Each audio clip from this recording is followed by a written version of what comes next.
Welcome to Padre Garcia, a hidden gem nestled in the heart of Batangas, Philippines. Get ready to embark on a journey that will immerse you in the beauty of nature, the warmth of its people, and the vibrant culture of this charming town. Join us as we explore Padre Garcia, the Philippines' cattle trading capital. Bounded by Lipa to the north and northwest, San Antonio, Quezon in the east, and Rosario Town in its southern borders, lies the town of Padre Garcia. Its lush fields have sustained life throughout the ages, allowing this small but proud and mighty town to grow. From open pastures to hidden trails for those seeking adventure and place to reflect, to bursts of color and texture that reflect the life of this quaint town, we invite you to experience Padre Garcia firsthand. Magandang araw po at magandang Padre Garcia po, lalong-lalo na sa mga mamamayang Garciano. Welcome po sa aming munting ngunit kasiyasiyang bayan ng Padre Garcia. Originally called Sambat or Lumang Bayan, the town was formerly part of Rosario. Padre Garcia is relatively young.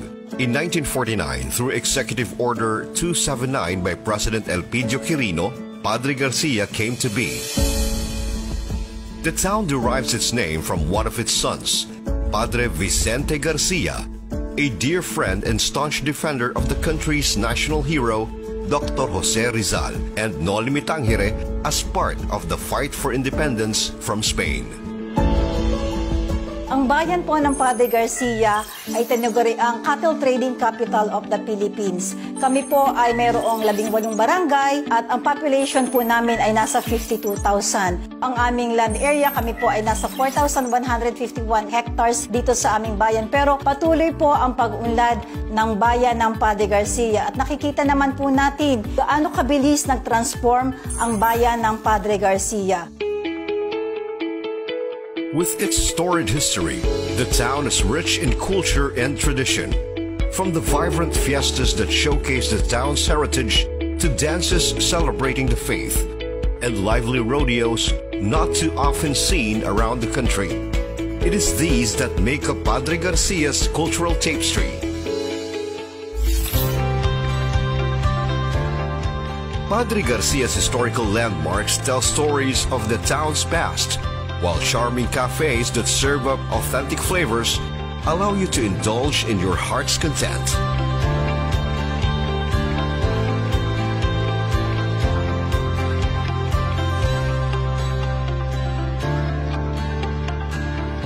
All the while staying true to its roots of being an agricultural town. Isa sa programa pa ng ating lokal ng pamahalaan ay ang turismo, kung kaya nga pinalalakas nito na magkaroon tayo ng isang pasyalan na kung tawagin ay ang Pick and Go Farm, kung saan sa loob ng Pick and Go Farm ay makikita natin dito ang iba't ibang activities na pwedeng ma-experience ng ating mga bisita. Meron ditong livestock, vegetables, fisheries, at ganun din sa mga bulaklak. Ma-experience ng mga bisita dito yung actual na pagtatanim, pamimingwit ng isda at iba pang mga kasiyasiya dito sa ating bayan. Isa pa sa programa ng ating lokal na pamahalaan ay ang pagtatayo ng Culture and Sports Center, kung saan ito ang magiging tahanan upang mas mapalago pa natin ang talento ng bawat mamamayang Garciano. Isa pa rito ay ang pagkakaroon din natin ng hotel na ito ay kakaiba sa lahat. Ang ating hotel na nakatayo sa gitna ng bakahan sapagkat kinikilala nga ang bayan ng Padre Garcia bilang cattle trading capital of the Philippines. Kaya naniniwala po ako na lahat ng mamamayang Garciano ay tumutugon sa hamon ng panibagong panahon. Kayo po ay inaanyayahan namin na bisitahin ang munti at kasayasaya naming bayan dahil ang mamamayang Garciano, disiplinado, ipinagmamalaki ko. Padre Garcia is more than a quaint town, and sleepy it is not. Throughout the years, its people and its leadership has allowed the town to grow. Padre Garcia's boom, especially in infrastructure, health and social services, and livelihood can be attributed to then Congressman Mike Rivera. Ang bayan po ng Padre Garcia ay may mga ongoing projects sa ngayon. Katulad po ng ating hospital, na ito po ay merong 57 bed capacity, meron pong medical arts building, at meron din po tayong ipinatatayo na dialysis center. Meron po tayong 20 units na machine na ito po ay pakikinabangan lalong-lalo na ng mga mamamayang Garciano. Ganon din po yung ating community college. By next year, ito po ay operational na. Napakadami pong proyekto, programa dito sa bayan ng Padre Garcia. Ganon din po yung ating ongoing project na ating pong public market na ang phase 1 po at phase 2 ay tapos na. At yun pong second floor, ongoing pa po at marami pa po tayong pinagagawa dito sa ating public market. Ganon din po yung ating municipal hall building. Ang inauguration at blessing po nito ay sa July 28 at ito po ay napakaganda. At kita naman po natin kung gaano kaayos, kaganda ang municipal ground na ngayon ng bayan ng Padre Garcia.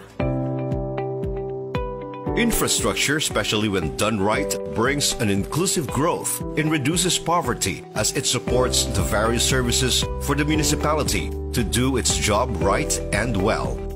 From education to health, to commerce, government services, and mobility, Padre Garcia and the Garcianos are moving up and moving forward. Since 2016, a massive infrastructure developments was brought to the municipality of Padre Garcia. The major projects include the construction of public market, hospital and dialysis center, college, municipal hall, modern municipal cemetery, slaughterhouse, livestock auction market, resource recovery facility, evacuation centers, and roads and bridges. Most of these projects are completed and are being used and benefits all the Garcianos, while some are nearly on its completion. I can proudly say that infrastructure here in Padre Garcia are continuous and bringing more developments for the betterment of our beloved Garcianos. While big cities often steal the spotlight, it's important not to overlook the hidden gems that small towns like Padre Garcia have to offer. Its tight-knit community, natural beauty, and thriving local economy sets the stage for incredible growth. Bukod po sa kalinisan, masasabi po namin na ang mga leaders po ng Padre Garcia ay committed, transparent, and disciplined. Gayun din po ang mamayan po ng Garciano ay mga mabubuting tao at masasabi ko pong ang investment po ng mga darating dito sa Padre Garcia ay safe po sa pag-unlad po ng Padre Garcia.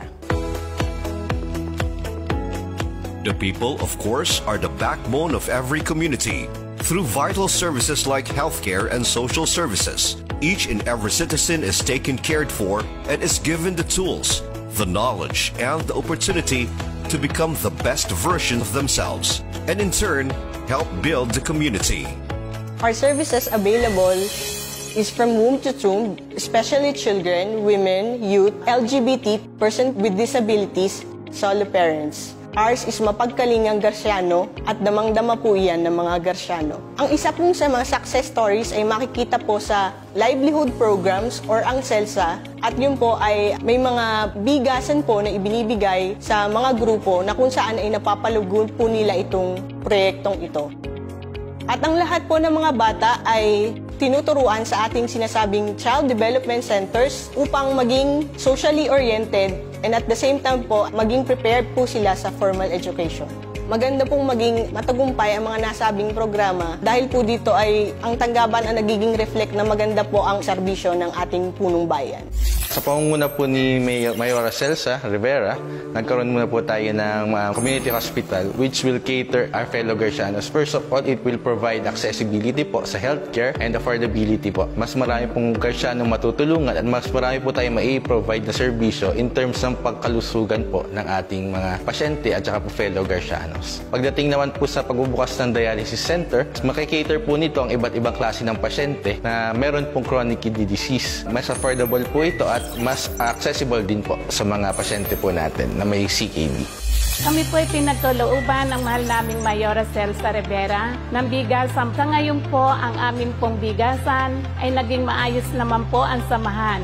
Ito po ay aming minahal. Pinagbuti po namin ito. At sa ngayon nga po, ang aming pera na 30,000 ay nagkaroon na po kami ng 181,000. Naging convenient sa amin pa ang bumili ng bigas kasi Barangay Bukal ay malayo sa bayan at medyo mahal din yung pamasahe. Kaya nung kami nagkaroon nitong livelihood na to, hindi na kami kailangan pang mamasahe para lang bumili ng bigas. Naging maganda po ang takbo ng aming bigasan sapagkat ang bawat isa po sa amin ay nagkakaisa at nagtutulungan upang palaguin ito. Napakalaking tulong po nito sa amin. Nagkaroon po kami ng agarang mapagkukunan ng bigas at nagkaroon ng ekstra pagkakakitaan. Aside from the citizens' health, vital too is the fiscal health of a town. Sound fiscal health promotes sustainable development, signifies economic stability and creditworthiness, enables service delivery, and boost financial resilience, all that benefit the citizens. Kinagagala ko po na ibalita sa inyo na ang ating lokal na pamahalaan ay nasa isang maayos na kalalagayang pananalapi. Noon pong 2016, meron po tayong cash in bank beginning balance na 9.7 million and as of June 30, 2023, meron po tayong cash in bank balance amounting to 198 million at ito po ay patuloy na tumataas dahil na rin po sa maayos na sistema ng koleksyon at paggastos na pinatutupad dito sa ating lokal na pamahalaan. Padre Garcia has come a long way, and its current leadership is doing its very best to continue the path of doing what is right, what is just for all Garcianos near and far, from infra developments to investments. This administration strongly commits itself to be in service for all Garcianos. Halos lahat naman po ay tapos na ang malalaking infra dito sa bayan ng Padre Garcia. Ang kulang na lamang po ay syempre employment dahil gusto po natin ay magkaroon ng trabaho lahat ng mga mamamayang Garciano. At ngayon nga po ay may mga pumapasok na investor dito sa atin. Kamakailan lamang po ay nagkaroon na ng groundbreaking dito sa bayan ng Padre Garcia. Ang Technopark po, ito po ay ang Ayala. So ito po ay 55 hectares na mga 50 companies daw po ang kanilang itatayo dito at sila ay mangangailangan ng mga 20,000 na empleyado dito sa Technopark na ito. So siguro naman po ay wala ng Garciano ang magugutom dito sa bayan ng Padre Garcia.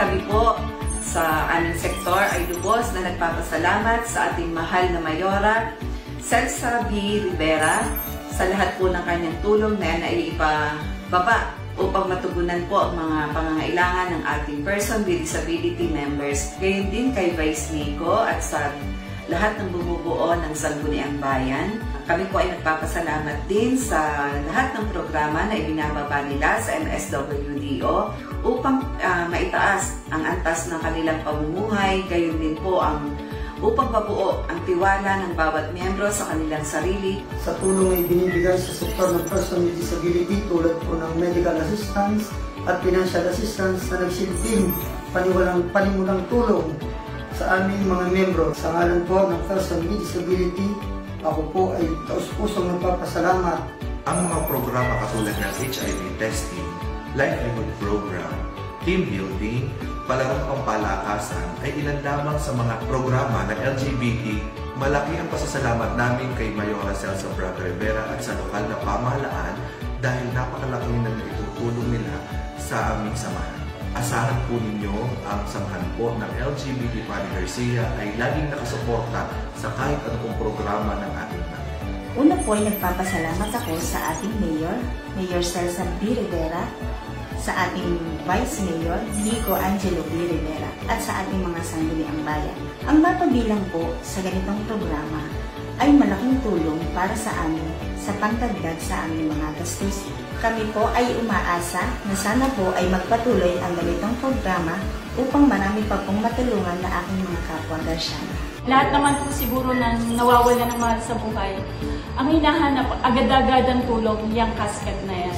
Yung barangay chairman ng Bawi, na si barangay chairman Villanueva, binigyan nila kami ng agad-agad na lakas ng loob na meron daw po na ina ng bayan na handang tumulong sa amin.